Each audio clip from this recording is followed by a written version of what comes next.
I know this show is supposed to be about TTRPGs, but just bear with me here because I have a point, okay?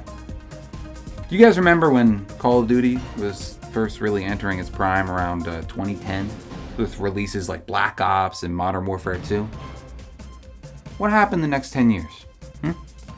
The developers lost the plot. That's what happened. They started focusing on branding and making money and pumping out new games every year. And now look at what it has become.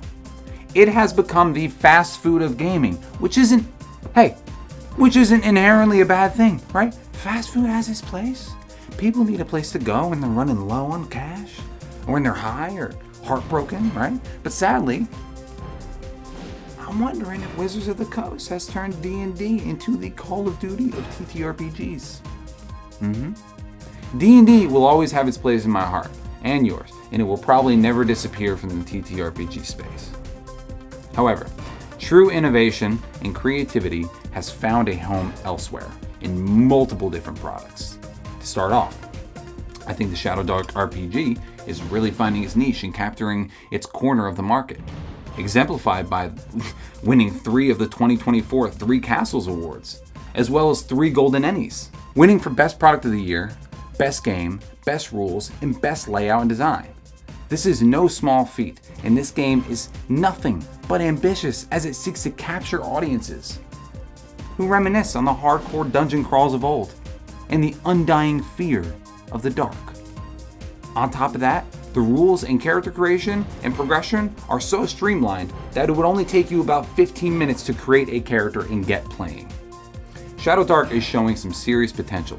Tune in this month to possibly see us play Shadowdark. We might be playing it. We may be, figuring it out and uploading it for you guys to see. So, maybe tune back in.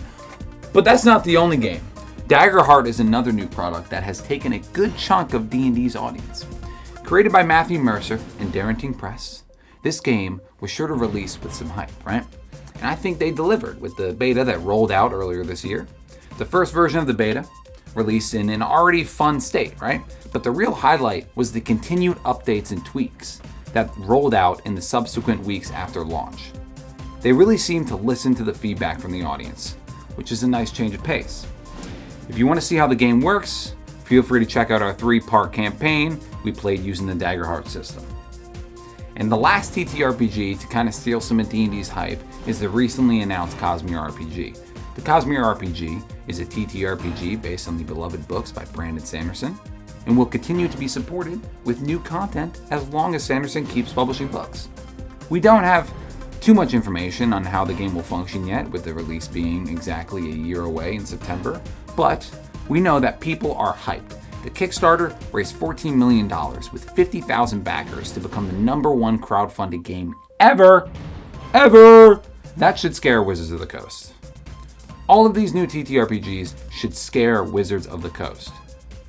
We'll have to wait and see how they respond.